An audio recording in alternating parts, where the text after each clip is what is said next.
classifying the comprehensive community college return to the classroom. When you look at the distinguished panel in front of us here today, I look all the way down from Dr. Shaw back up to Dr. Locke. And I've had the privilege of working with them on a professional basis, but I've also had the privilege of working with them as colleagues and friends. What occurs in here today stays in here, but Carson has already somewhat violated that confidentiality with all these cameras. So I'll go ahead and let the panel be somewhat reserved to know that we are being recorded. But I would like to go ahead and introduce the panel and then let them take us down kind of a memory lane of where the comprehensive community college and their reign here at Northeast State Community College. To my right is President Emeritus Dr. Bill Locke. To his right is Dr. Ellis Winkler, who is the Assistant Vice President for Academic and Student Affairs. Dr. Chris Leffler, who is the Assistant Vice President for Evening and Distance Education and one of the first full-time faculty hired in the Mathematics and Science Division. And Dr. Carol Shaw to his right, who is also the Assistant Vice President for Academic and Student Affairs. This panel brings in, the four of them, in excess of 70 years of commitment to Northeast State Community College. So that in itself is a commitment that is somewhat unsurpassed by other administrators that we've seen come and go. So to that we want to say thank you. We'll start with a very informal. I'm going to do a little bit different than what Wilson did last week. I'm going to try to lead the discussion and try to hit some pinpoint initiatives that I think would be interesting for the committee to share with you today. And then I'll probably take one or two jabs with Dr. Leffler. I will be respectful of Dr. Locke and Dr. Winkler and Dr. Shaw, but this is fair game, and I think everyone would agree with me. So I'd like to go ahead and start off with all four of the participants, just giving us a very brief journey of how they ended up at Northeast State. Starting with Dr. Locke and growing up in Kingsport and how he basically came a full circle growing up in Kingsport and then coming back as president of the college. It's a funny story, Don. I never really wanted to be a college president. Had the opportunity to do so at a couple of other schools in Tennessee prior to coming here and didn't take them because I love this area up here and I had just other reasons as well. Folks down at Waller's, the seniors team down there, stayed on me like a dog on a rabbit trail, telling me I need to come up here. And I told them I wasn't going to do it, and I was so sold on that. And then I had, this is sort of strange, I'm a little bit picky. I had a person come talk to me about applying up here. And I told him I didn't think I would. I hadn't made the decision, but I'm pretty sure I wasn't going to do it. And this individual told me, well, if you're going to, I'm not. And I said, we'll wait for you, me, and this other person's a political figure, so we'll wait and see what you do. And about 2 days later, I got a call from somebody up here. Are you interested in this job? I said, I don't think so. Well, so-and-so has been up here, and they've been to Congressman Quillen and talked to him, and asked him about getting support for this job and so on. That ran over me like a freight train. That somebody I'd known all that time was not to be truthful with me on something like that. And I've never told anybody this story. A couple down in Morristown know it. But that just ran all over me. And I said, I know this person all my life and he lied to me. So I called up here and told somebody I'm going to apply for that job. And I did. I wasn't going to apply to start with, not because I didn't want to do something different and new, but in the Board of Regents system, there'd been 12 years without hiring a person for a presidency within the system. And the rule sort of was that they didn't hire anybody from inside. It all went outside all the time. Right before this job opened up, then they changed that. So somebody inside could apply. And that happened, right at when they were making selections. So I didn't apply until after they'd made the first cut. But when I did, things just fell in place. I always felt, and those of you who've been here a while know this, I've always felt that especially since I've been gone, that my whole life was built in preparation for me coming here as president. I really do believe that. I believe God made this place for me, and that was my purpose in life, for everybody to come here and do that. And I believe that today so strongly. I never worried about coming here through the interviews. The interviews were hard here, you know. It was a rough day for me. Some folks didn't want me to be here. That's understandable as well. But everything I did when I came, just sort of fit perfect. I didn't have to do a thing. I went into church down in Morristown one day and got down on my knees and said, I'm tired of messing with this. If I'm supposed to be up there, you take me there and I'll go. And I quit thinking about anything. And it just worked out. I'm here, and I had a great 13 years, wonderful, best of my life. Thank you. Dr. Winkler, I know that you were part of the administration there at Walter State as well, and I guess when you had a close friend moving up the road, the opportunity was presented to you to maybe follow and assist in the effort.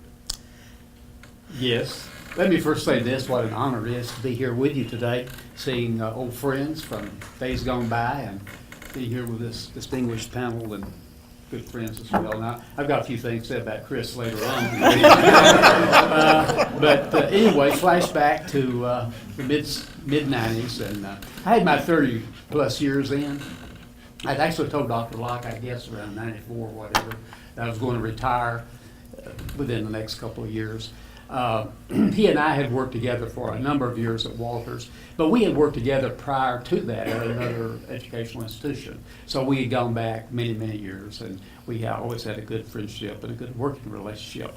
So when he came up here, a job was open, and I thought, well, maybe a nice way to finish my career would be to go to a new institution, because Walter State was the only higher education institution I'd ever worked at. So I applied and got an interview, and I remember Carol was on the committee and Leffler was on the committee, and I don't remember how many of the rest. Anybody else here on that committee that interviewed me? Anybody? Oh, no? Well, it was a good experience. We had a good interview, and to make a long story short, a job was offered and I took it, and I had some enjoyable years. Didn't intend to stay very long when I came because, like I said, I'd already made plans post higher education, and I came in 96, retired in 2000. Had a great experience here. We made a transition not only from vocational technical to comprehensive community college, but also we'll talk later about some of the many things we did, even off-campus instruction, and Carol starting new courses and new programs and all the things that we did. But it was a very enjoyable experience. I'm enjoying retirement, and I'm sure that a lot of you are looking forward to doing that in the future. And all I can say is enjoy your trip while you're here, and then you can enjoy retirement when you do retire. Thank you for having me. Well, Dr. Leffler, you have 2 minutes. 2 minutes, okay. I came here and left. No, it was really interesting. Again, like Dr. Winkler, I'm pleased to be here today, and it's an honor to be asked to come back after you retired and left an institution you loved as much as I did this one. But when I was at ETSU in 1980 through 84, I was there as director of student services and special programs, and so. Sally Essen was a good friend of mine at that time, so she had written a student sports services grant, and she said, I think you ought to apply to maybe come out here and be director. And I said, okay, I'll tell you what I'll do, Sally. I'll come out there and I'll apply for the position, and if I get it, I'll stay for a maximum of 2 years. Maximum of 2 years. That's all I'll stay. So at that time, I was working at ETSU, and my whole plan was to come here, do the job for a couple of years, then go back to ETSU and go back into student sports services over there and run the program. Well, unfortunately, at that point in time, it was deemed that I had an experiential but not a philosophical base to do the leadership. So I decided to stay with the job here. And Dr. Owen came up to me one day and he said, they're starting this new initiative called Developmental Studies, and we need a chairperson. And wasn't that an infamous day? So anyway, being new and whatever, I decided to chair the committee for developmental studies, not knowing that I would eventually become probably one of the most hated people on the entire campus.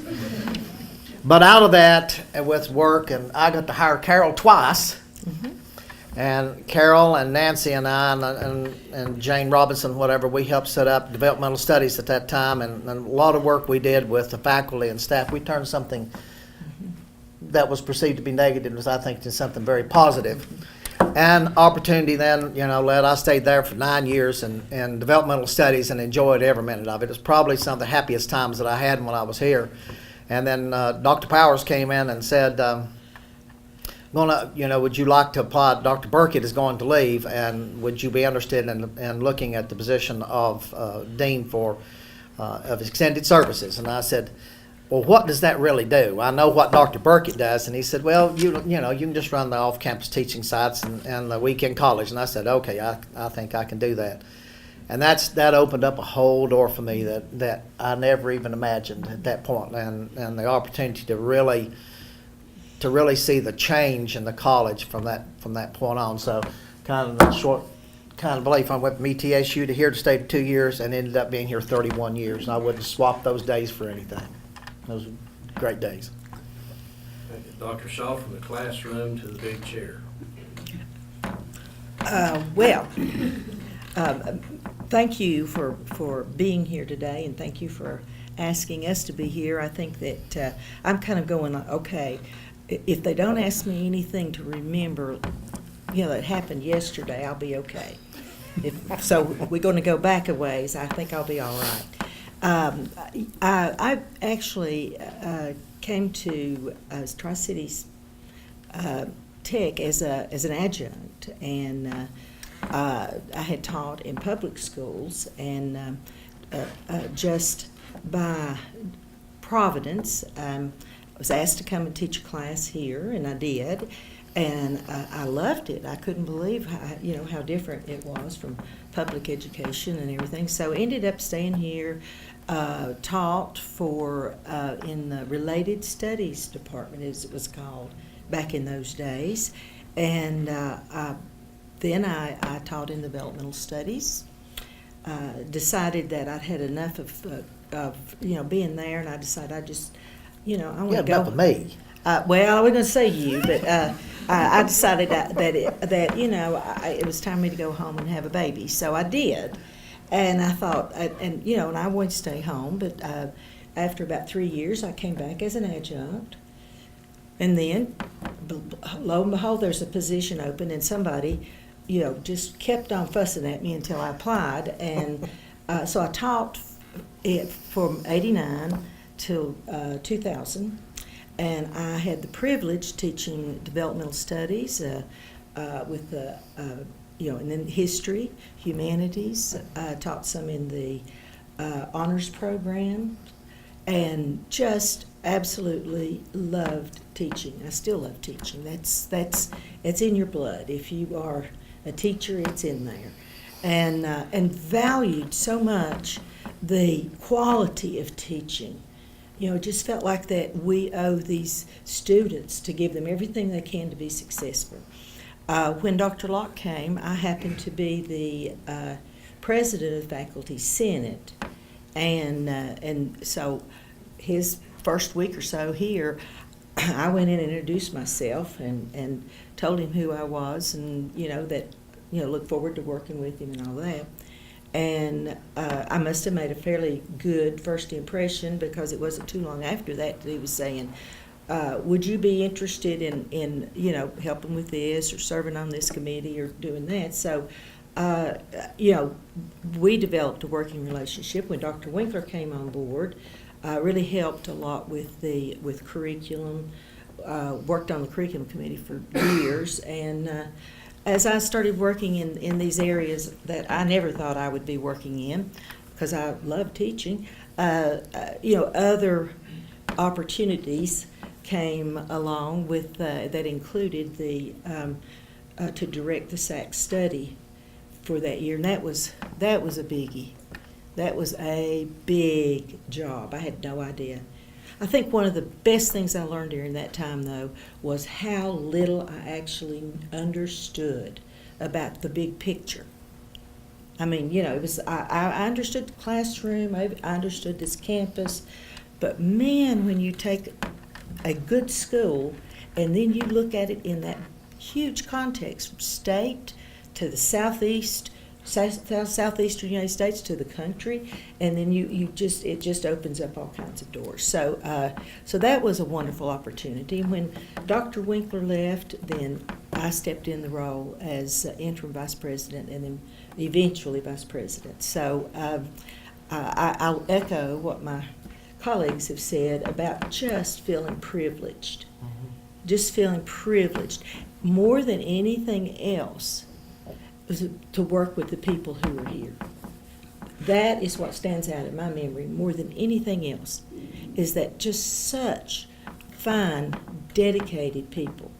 I know that when I would go to Nashville for meetings with the academic council, one of the things that, you know, and they'd come up with something new down there. I remember when the e-book initiative was, the chancellor talked about that and about how high books cost. And so Dr. Locke came back and looked at me and he said, okay, I want you to do something with this. So, I mean, and we did. I talked to the deans and they said, I've got some faculty members who'd be interested.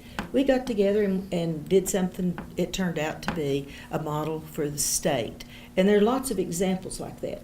None of that would have happened if we didn't have a faculty and staff who were professional, dedicated, hard-working, student-centered people.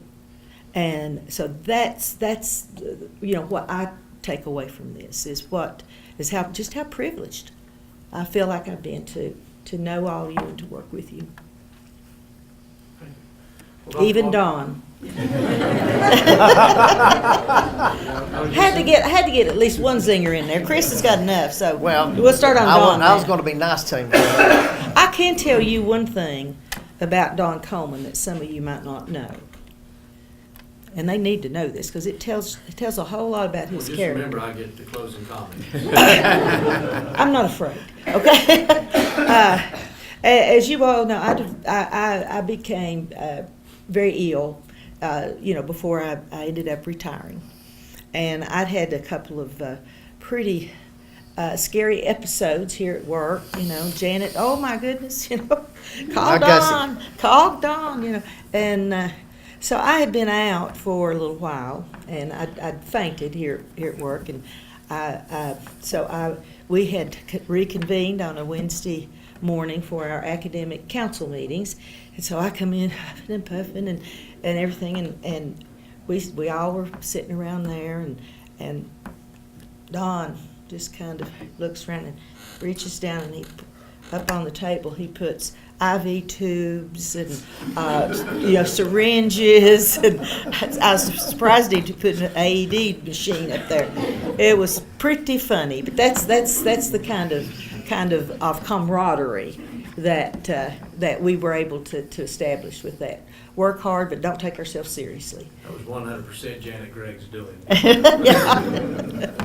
Dr. Locke, we're centered around a comprehensive community college, but I want to deviate just a little bit with you on that topic, if you don't care. Let's go back to sometime in 2001, 2002, and probably prior to that, when you had this idea of the educate and grow concept. Mm.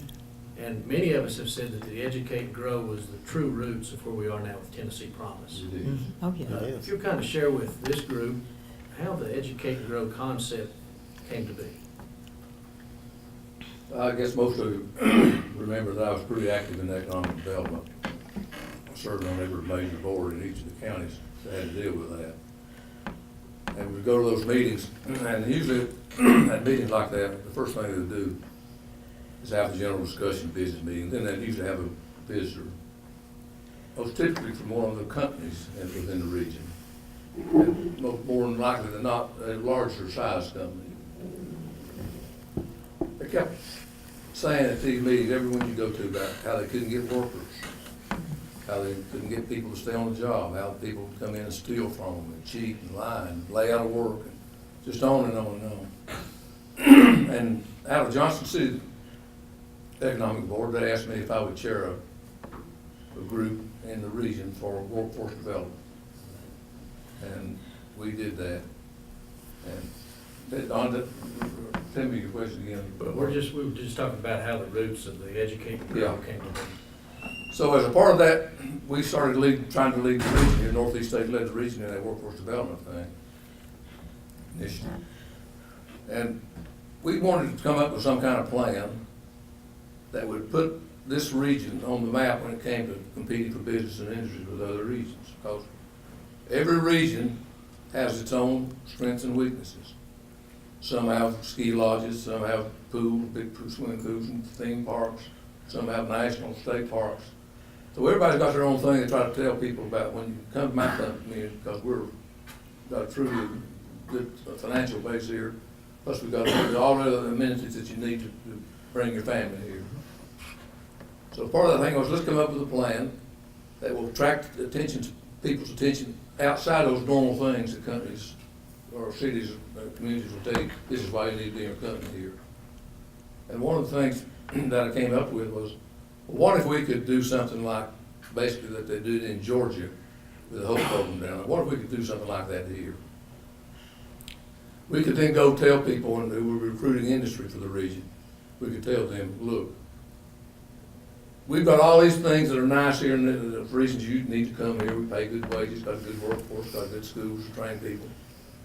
But the one thing we have that nobody else in America has is we believe so much in getting you a good qualified workforce and in retaining a workforce for you that we're willing to pay the first 2 years of college for any student who wants to come, who meets certain criteria, basic criteria. Criteria were basically the bottom line to get into school, graduate from high school and come. So we then started working with people in the region and primarily with the Sullivan County Economic Commission. And we put that in as a part of ours. When anything we did, when we tried to recruit companies, they involved the college. We kind of sit down face to face with them. If anybody, if somebody just makes a phone call, so I'd like to come and talk to you. But if it was a serious call, if some of the company, if the college was represented, we sit there and said, we'll do this, we'll train for you, tell us what you want, we'll meet your needs. And so then we went to the commission, went to Kingsport with Keith Wilson. Keith is the one probably who really got the thing in place. My idea, his work. And he started going around to people and talking to them about that, and he worked with some of the county commission ideas as well, but he worked with the city primarily. Got the city to adopt support for it, got the county to adopt support for it. And here we are today. We were the only school in the nation to do that. Still, I think that's still right. Paid for with public tax funds. Some schools pay out of foundations, some schools raise money, but ours was the only one. That's how that came about, Don. Thank you. What I wanted to share with Dr. Locke is that's the idea what Governor Haslam basically built. We had a strong foundation and a strong program in Northeast State through the Educate, Grow, and other initiatives to basically find now what we know as the Tennessee Promise. So when we want to say that we're one of the first in the country, we literally were one of the first in the country to initiate basically a tuition-free education. No, the governor gives Knoxville credit for that. Yeah. Actually, Knoxville came up to us and learned how to do the thing. Absolutely. Yeah. That's exactly what happened. Yeah. That's exactly Dr. Winkler, I'll probably ask you and Dr. Leffler to tag team a little bit on this one. Okay. But before I do that, I'm going to ask Dr. Leffler. There was a very touchy spot when Dr. Locke was president of the college, and he was always very concerned about Dr. Leffler and him presenting himself in a professional image. There's the story of the shoes. So, Dr. Leffler, if you'll share the story of the shoes, then we'll divert back to our panel. Well, if you notice, the shoes are shined. This morning, I got up this morning and polished my shoes. We were standing in the executive conference room upstairs, and Dr. Locke walked around the corner and he said, "New shoes?" And I said, "No, sir." He said, "I can tell."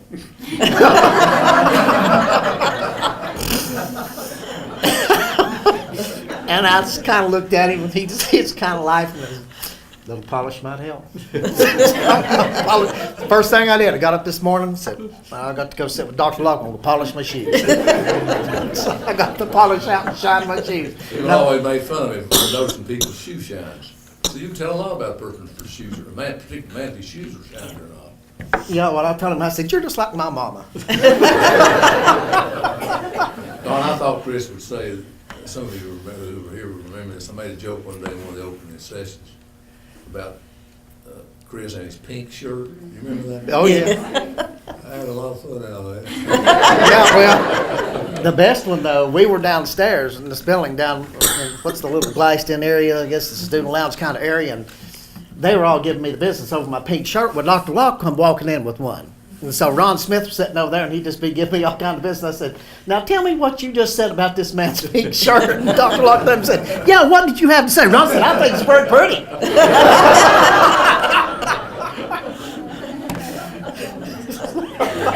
Well, Dr. Shaw said we had laughter, we shared laughs, and we shared tears, but the bottom line is it was a very hard-working group of administrators that we had during that particular time.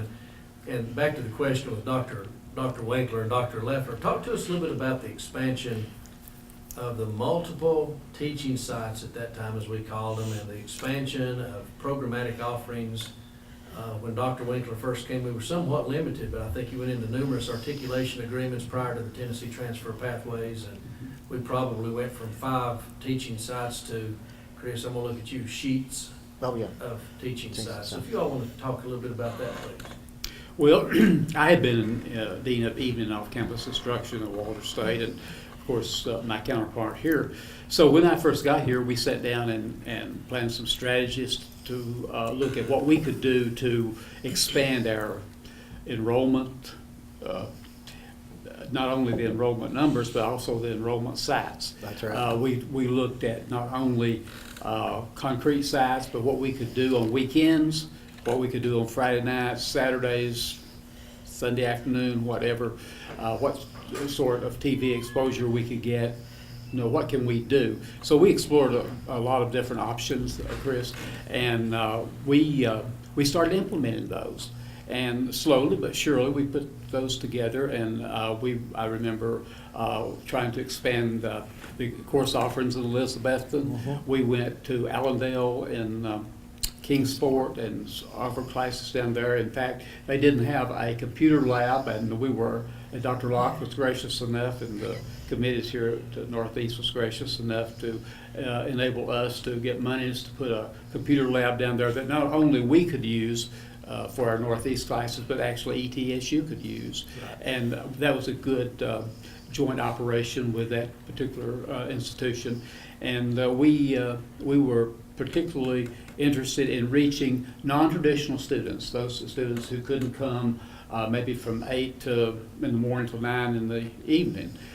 So we looked at what our options we had, and Chris was very willing to do whatever needed to be done, and the administration, Dr. Locke and Carol and others helped us, so we put together plans to try to reach those non-traditional students, because some of the greatest satisfactions I ever had as an administrator in higher education was when a 50-year-old person that maybe was divorced or widowed or whatever came in and was actually frightened, afraid of going to school, but realized in order to stop making something beyond minimum wage, he or she would need higher education. They were scared. They needed some encouragement. And to be able to reach those people was very rewarding. And I remember there was one lady in her 50s, had graduated from another institution, and she came in and told me with a 2-year degree that she started in the nursing program making $50,000 plus. She had never made more than minimum wage, or very little more than minimum wage, until she got into that particular program. And that's the type of thing that Chris and I talked about doing to enable people to have the opportunity to get higher education that thought at this point in their life they never would be able to do that. Of course, we wanted to educate the 18-year-olds, 19, 20-year-olds, but we wanted to reach everybody. So, Chris, you want to pick up and talk a little bit more about what we did? Yeah, because that's what I was saying, that when I came into extended services, that opened up a whole new dimension in my life at that point in period of time, because I remember walking into Dr. Winkler's office and said, "Dr. Locke wants," and I said, "Okay." He said, "We need to set up a distance education subcommittee We need to set up a plan and a program of how we're going to expand our off-campus teaching sites, our course offerings, looking at telecourses and internet and all those kind of things. And we just need to look at all the different options that are out there and expand those. And, you know, we took it, I had a really, that's one of the things I wanted to say. The whole entire time I was here, I had such a wonderful group of people to work with when I was with the faculty in developmental studies, or the team I had in evening distance education, and all the rest of the folks here at Northeast State. That's what made it, my time here went from work to home and family. And, but we began that process of expanding, and we started with our first internet in 1998. We had telecourses on the line. We started with our accelerated studies.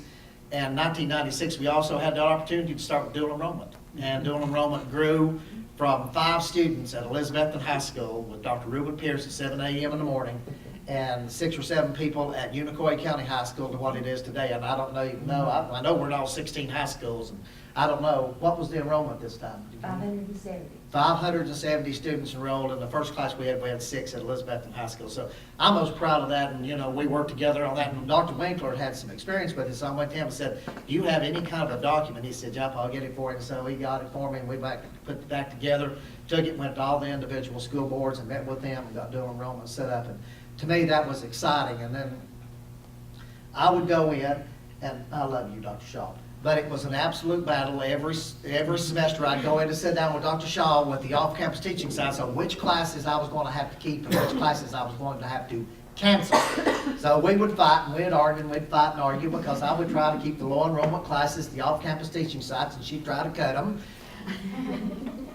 Just holding you accountable. Well, I know. But, so, we had this, she said, I said, we got to offer these classes. She said, well, come up with something. So I went out, we looked around, and I found a way and means. I've been lucky enough to serve on the State Distance Education Committee, and of course, everything was moving toward internet at that time, but I really felt like we needed to have something where we could connect the campuses. So we came up with the ITV Classroom Initiative. And Dr. Shaw said, with her help, she went to Dr. Locke, and I said, we'll go in, we'll present it to Dr. Locke. We went and asked him for $350,000, and he kind of looked at us kind of question like, and he said, well, okay.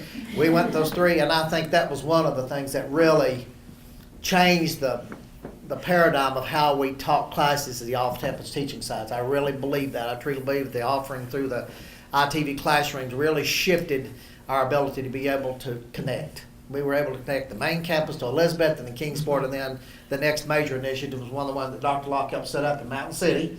We got the Mountain City ITV classroom set up and working through that up there, and we got that one opened, and that gave us our first 4 ITV classrooms, and we expanded from there. But that was the kind of, we went, and it just kind of rolled, and it just kept on growing. I guess is what to say. By the time we got finished, I mean, you know, I'm very proud of what happened with accelerated studies and ITV, and help me, J. Mike. Hybrids, alternative delivery, our dual enrollment programs, all of those things just came in being. Then we had the college success programs and all those that came in. And so I was just, you know, very pleased about how we were able to work as a team. And like Carol said, we worked as a team together to make this happen at the institution. So, Chris, I remember there was a lady came into the office one day, and she was nervous, and she said, you know, I really would like to go to school. So I kind of always wanted to go, never had the opportunity to go. But she says, I'm 46 years old.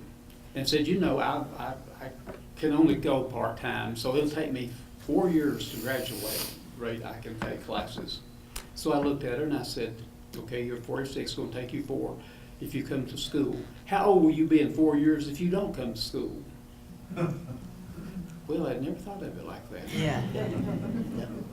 Chris, you said yourself a little short, because I remember early on when you came to me one day and said that you go down to the meetings in Nashville with your partners, co-patriots at other schools, and you were absolutely embarrassed because we were the only school in the state that didn't have any telecourses, teleinstruction program.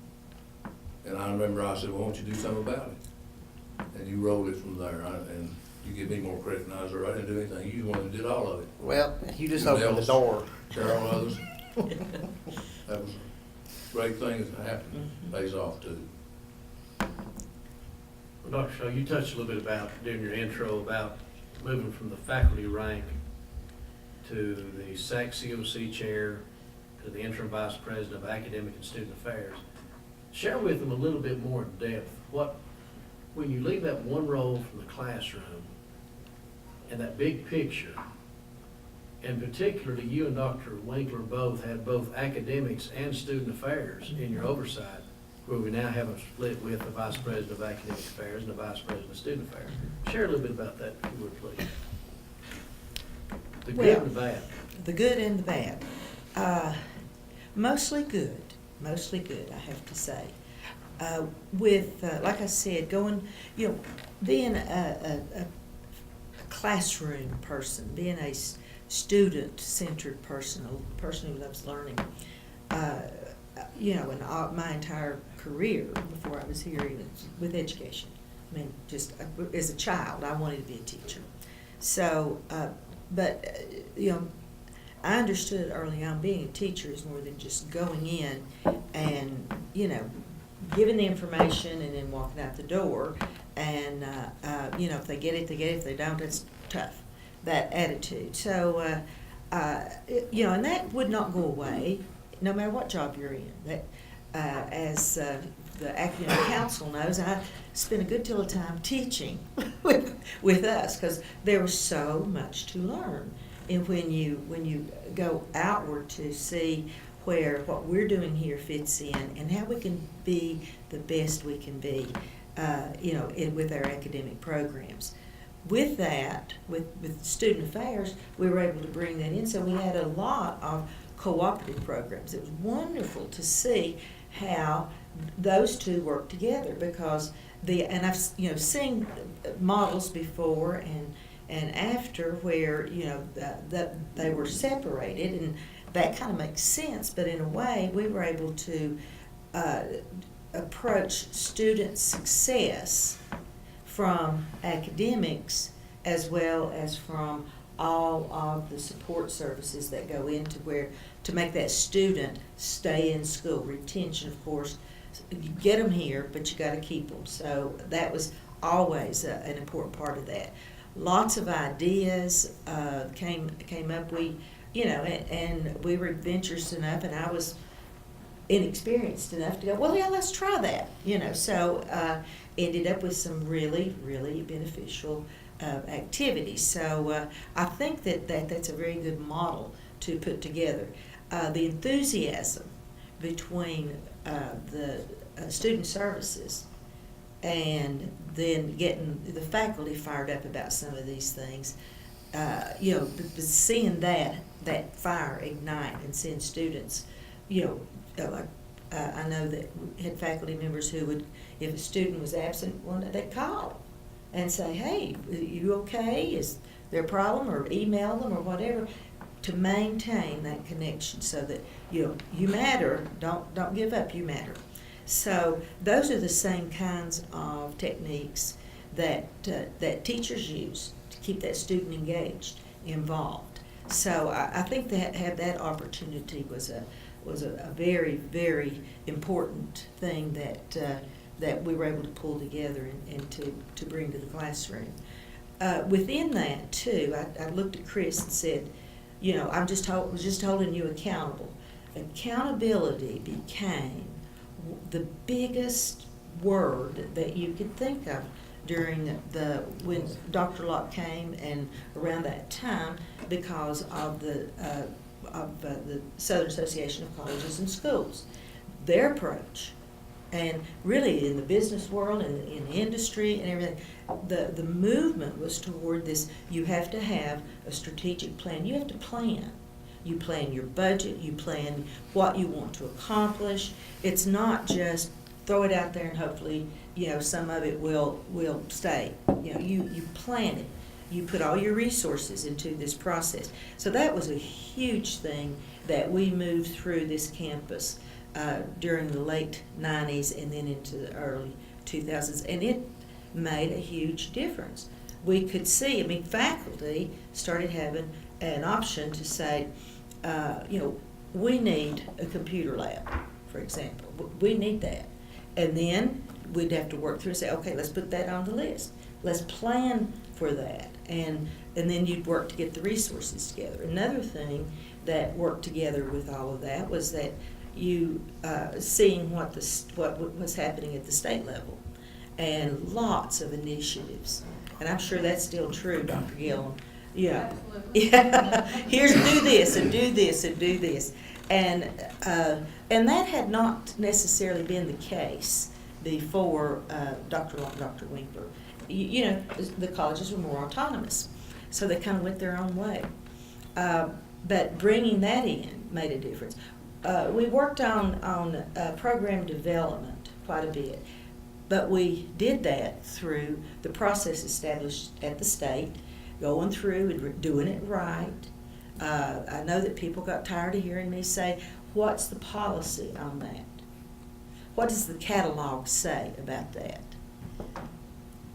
Dawn, you're smiling. Is Dr. Hamilton in here? I still say those things. I know, but it protected us, and it gave, you know, you're going, okay, let's do it the right way, because you just have to clean it up if you don't. So you know, and those are tedious, you know, things. As a faculty member, it'd be like, we got to do what? And you know, and then as a lot of people said, you know, when I went to the dark side and became an administrator, it's like, you mean, Carol, you're gonna make us do that? And yeah, let's do that because it's good for the student. It's good for the college. You can take pride in this. So we instituted an accountability program for teaching using data. And then with the idea of improving the retention and the learning of our students. So, you know, a lot of that is it's just common sense, and we did most of it anyhow. It's just a matter of kind of pulling it together, organizing it, and being able to share that data. So, lots of stuff. We did a lot of stuff, Dawn. And but just it was just amazing to see how faculty and you know, to think of student affairs, you know, you get ideas like, let's do this, let's do that. And it was, of course, Mr. Sweeney notoriously, you know, would throw out these ideas. Incredible. Very, very good things. So, and some worked, some didn't. But it created the atmosphere of, it won't happen if we don't try.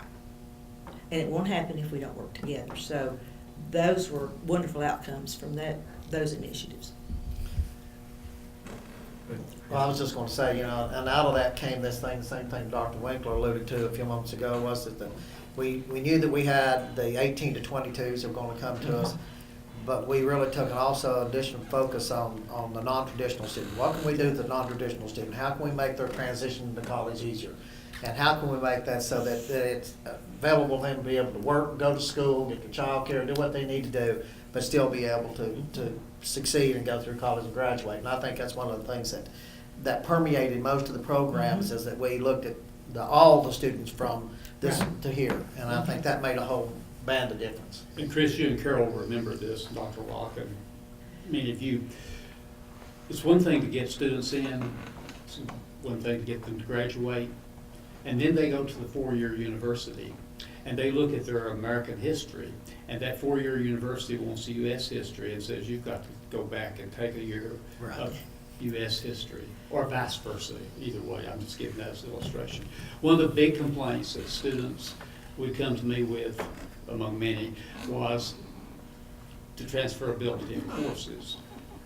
Parents were concerned about that because they were funding these students to go to school, and they wanted them, as any parent does, their youngster to graduate as quickly and as inexpensively as possible. So we spent an enormous amount of time, if you remember, trying to do, at that time, and I know it's changed since then, but at that time, we had to work with individual institutions, Yes. King, ETSU, UT, you name it, to try to get all these programs lined up so they would transition into that four-year university. And that took an enormous amount of time.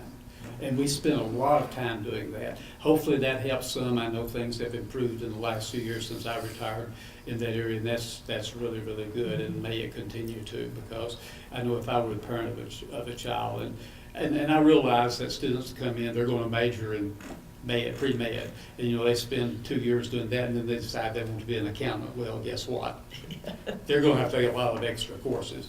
But with the help of the faculty and counselors, we could condition them to that. Now, if you follow this program and you go to UT, this is what you will be able to do. But if you change your major and you decide you're going to go to Vanderbilt, Yeah. I had one student one time that was accepted to the Air Force Academy. Well, guess what? Things change a lot. So that's something I remember. That's one area that has really improved. And a lot of that had to do with, because individual institutions were out there working with their partners to go, wait a minute. We have we use the same text, the same syllabus, and yet you won't accept this course. Our sister institution in Johnson City was, in some areas, was difficult at first. But once they saw the results, it was like, well, oh, okay, that's good, that's good. So we worked out some partnerships with them to follow up with accountability and saying, okay, we're doing this. Is it something we need to continue to do? We'd pull in the data. So we would share through TDR, we'd share data. What we learned was that Northeast State students would go to ETSU as juniors. They did better than the native students did. So we started getting feedback from, individuals and at ETSU going, man, we want those students. They are so well prepared. So a lot of that is because that data came back to the faculty. And they're going, we must be doing something right because these students are going on and being successful. So it takes everybody, and I'm sure it's exactly the same way now, whatever the issue is, to have a group of people willing to work together for the benefit of that student is universal. So that, you take the issues that are addressing you at the time, you apply that, and you're going to have a great outcome, which will be those students being Carol, successful. Our students who finished here on the transfer program also beat the students at University of Tennessee and at MTSU, at every school. Yes. We always came out better. Mhm. And one of the reasons our enrollment jumped so much Mhm. was that we addressed that transferability issue. Exactly. So you come here, you're not gonna lose credit when you go over there. Mhm. That's right. Of course, y'all had to fight some. We ETSU, communicated, ETSU we was communicated quite a bit. That's a nice way to say it. Lana spent a lot of time, she, when we started with any of the new, health professional programs and then nursing programs in other institutions, I think they actually gave you an office at Milligan, didn't they? So, I mean, it took a lot of work, and you had to build relationships, because, unfortunately, people didn't know who Northeast State was, or the quality, or anything else, but once they saw the product, it was pretty easy to convince them, you want these students. Yeah. Can I interject something right now? One of the things that I remember, and I spoke of this earlier this morning, but I remember that we went into the executive conference room and we met with Dr. Locke, and we all were sitting there and we really didn't know what to expect. And Dr. Locke says, two things are going to happen. We're going to change the appearance of this campus and how it looks. But we're going to change the perception, both internally and externally, and how this campus and this college is viewed.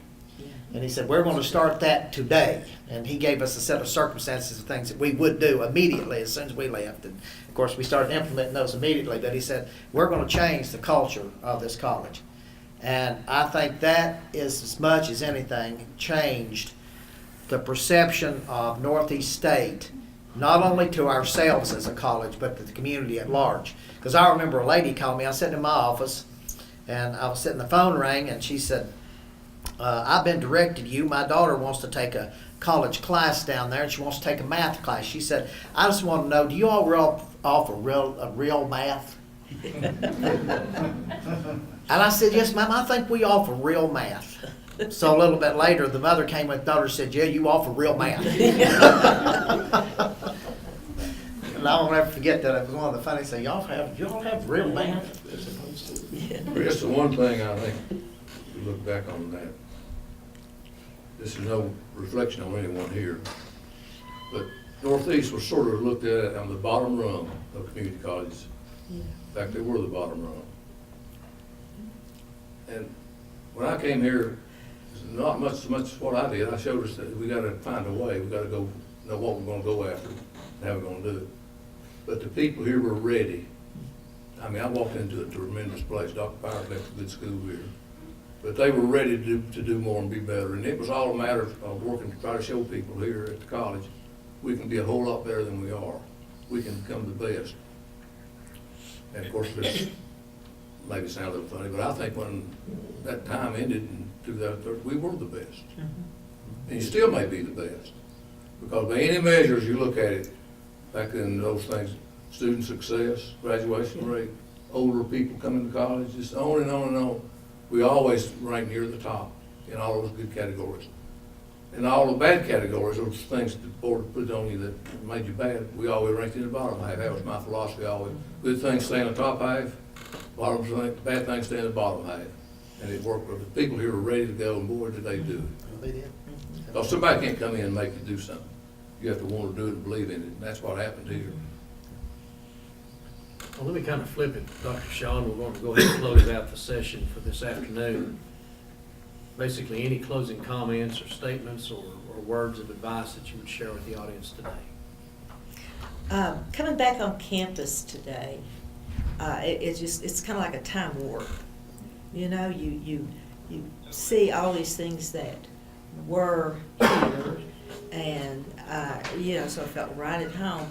But then you see all these new things, and you see all these so it just makes you feel great to see that the belief in this college is still so strong, and you're still doing so much, and it's just such an encouraging thing. So if you can pass that legacy on to all the new people who come in, the students who have such pride in this school. How many students have you heard to go, when I get out, I want to come back and work at Northeast State? I mean, that was something I heard all the time. Wow. That's huge when you think about it. That students want to come and work here.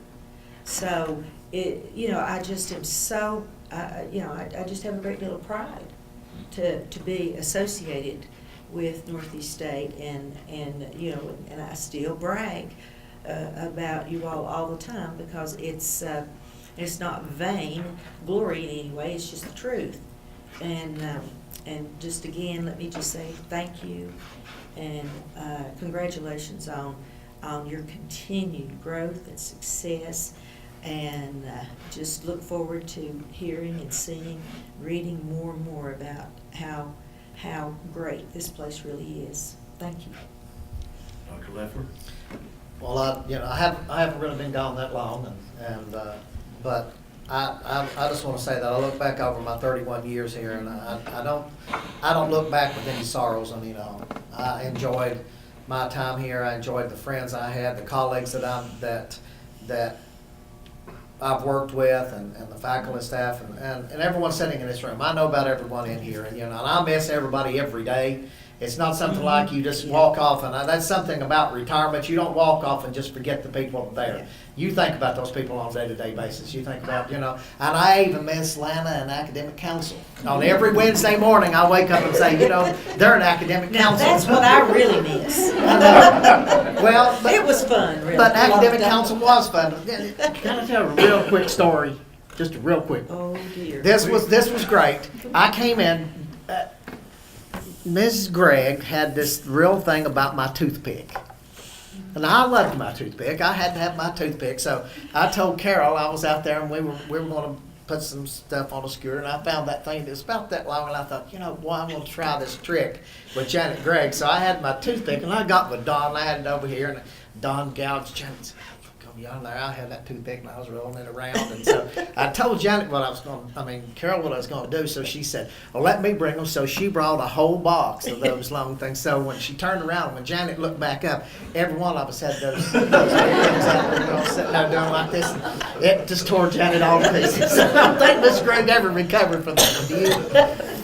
But that's the kind of fun that we had on a day-to-day basis, and I just want to say the same things, echo what Carol said, just continue. I think Northeast State's a quality institution, produces quality graduates, and students are happy here, and when they leave, they have good things to say. Yeah. I run into people all the time that, did you work at Northeast State? Yeah, I'm retired. You miss it every day. So with that, say thank you again so much for having me here. I really appreciate it. Anyway, I get to work with Angela 2 days a week. She has to put up with me being an adjunct faculty member, and I'm very good, are I not? You are very good. Yeah, okay, very good. Thank you, Ms. Locke. Dr. Lee. I'd just like to echo everything that's been said, Carol. It was a great opportunity to close out my career here, and I really made a lot of good friends. I even come back and have lunch with these people on different occasions. And you only do that if you like somebody. If you're 80, 90, 100 miles away, you don't drive back just because you want to. It's because you like the people that you're involved with. And I had so many good faculty friends here, support staff, and people I worked with, and had really, really good time. Dr. Locke, of course, always. But you said something about words of whatever, encouragement, whatever. I know Dr. Locke and I are in the same Sunday school class at church, and our Sunday school teacher asked us one day to think about people that influenced us in our life, not necessarily people in that class or in that church. And I named a couple of people, and one of those people, I've only been to his church one time in Atlanta, but I watch him on TV all the time, and he inspires me. And he's, as I told the class, he has helped me with my worldview of things in the world. And one of his philosophies is, look your best, do your best, do your best. And if you do those three things, you will be successful. So that's what I would recommend to anyone that I would meet that would talk about the future and success in this life. Dr. Locke? Well, again, it really is a pleasure to see everybody. I'm glad you came up. It's always refreshing to know that people remember you and look on you in a kind light, and I thank you for that. These 13 years I spent here were absolutely the best years of my life. As you know, I tried to run the school the way I lived my life, with Christian principles, and that always has been a winner for me, and it was here. I never like to take credit for things, except I did try to show people the right way, what we could become, and you believed it. And you made it happen, each of you made it happen. I think that philosophy is probably still here today. We moved this school from an also almost nobody knew you type deal, where I thought really that we were probably the most influential organization within the region, because you touch so many people, and mainly those are the ones you prepare for the workforce to get the jobs. They're all over this region working. So Northeast State, I don't know, it's just been a wonderful thing, a wonderful opportunity. And I think your future's ahead of you. Well, naturally, it's ahead of you, but what good can you do in the future? What changes you can make? And I would encourage you to keep looking at yourself. Keep trying to meet the needs of the community. Meet the needs of the community. And everything you do with excellence. If you do that, you'll be here for ages and ages and continue to get the credit you so rightly deserve. And I appreciate Janice the opportunity to come today and participate and share something with you. It's good to see you. And let me say, I apologize. Today's not been a good day for me. In September, was diagnosed with Parkinson's, and today's a rough day. I have good days and bad days. I've not been myself today, but I hope I didn't embarrass myself. Thank you. Well, to the panel, on behalf of the faculty, staff, and students of Northeast State, we say thank you, because as I said in opening comments, here's 70-plus years of commitment to this institution. And I've worked with them, as I said, personally and professionally. There's a lot of heartaches, and there's been a lot of headaches, but I wouldn't take anything for it. Yeah. Yep. So let's give them. Thank you, Don.